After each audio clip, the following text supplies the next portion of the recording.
అది డిసెంబర్ 22, 2022. ఆ రాత్రి అతనికి కాళరాత్రిగా మారింది.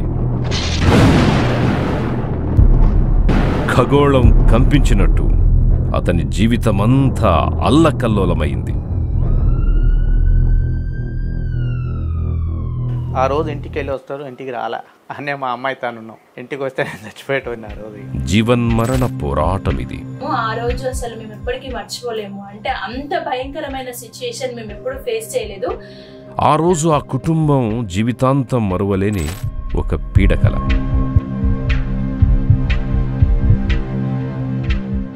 న్యాయంగా చూస్తే ఇంత జరిగాకైనా అతని బాధ కథ పూర్తవ్వాలి.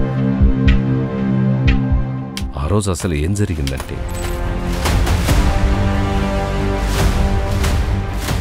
మళ్లీ ఆరోగ్యాన్ని కుదుటపరచడానికి అతనికి నమ్మకం ఎదురయ్యింది.